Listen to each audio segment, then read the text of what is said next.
Hey guys, back with another chapter from the Losers Club. Today we have chapter 34. It's called Real Life. The third table was going to be a semi-quiet table, which was why he and Kent had put it 20 feet away from the loud kids.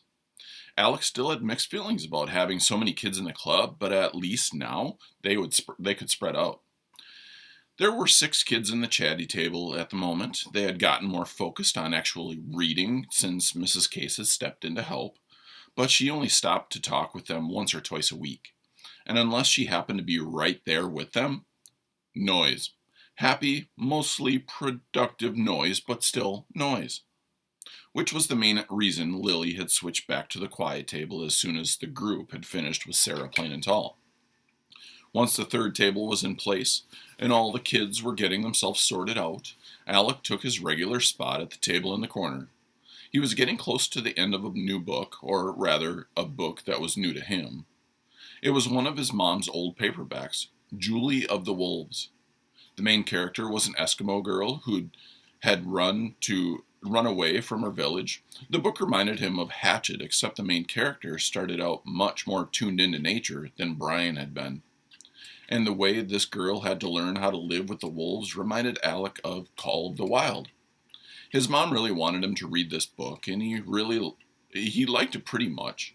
But the minute he was done, he wanted to go right back and read those other 2 favorites again. The other day, Nina had pointed at Julie of the Wolves and said, "I noticed you reading that. I wasn't sure you'd like it." "Yeah? How come?" "Because of the girl stuff, you know." Alec felt himself start to blush a little. He knew what Nina meant. Some parts of the story were definitely about Julie being a girl. All he said back to her was, "Well, yeah, but it's mostly a great adventure story." Nina had ended the conversation by saying, "Anyway, it's cool that you're reading it. I think some guys might not even pick it up." That was the one of the things he liked about Nina. She had a way of saying stuff that made him feel good, that made him feel like he wasn't a bookworm or a loser. And more, it felt like she liked him as a boy, and also just as a friend. He made a mental note reminding himself to thank his mom for making him read this book. He opened to his bookmark and jumped back into the frozen world of the girl and her wolves, or rather, the wolves and their girl. He'd been reading for 5 minutes or so when he felt the table move. Alec knew it was Nina reaching for her book bag, knew it without looking. But he did look, and she noticed him looking. 3 kids sat reading between them, Jason, Lily, and one of the newer boys, Elliot. Nina just smiled, then gave him a little wave.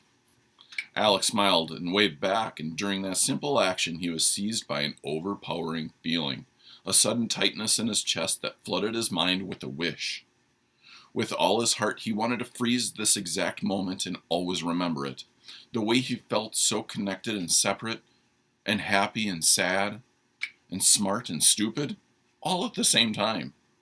Starting the club had brought so many new experiences crashing into his life, and Alec had noticed something about books that he had never seen before, something pretty basic. Books stay the same. The beginning, the middle, and, out there, pages and pages in the future, the end. The whole book stays put, right there all the time, always the same, with the words perfectly lined up, one after another, waiting. Books were so dependable, so orderly. Then he thought, and so totally unlike real life. And the perfect example of that? Nina. Nina had a beginning, the day he'd met her, and Nina had a middle, all the stuff since then swirling around like the dry leaves out on the playground. So was there an end somewhere, an end to the story of Alec and Nina? Or was the whole story just fiction?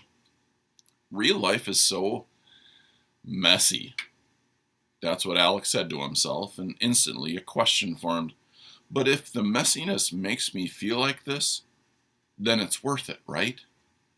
He didn't have an answer to that, so he just pulled in a deep breath and let it out slowly. And then he turned back to his book. That is the end of chapter 34. I hope you guys enjoyed it. See you next time.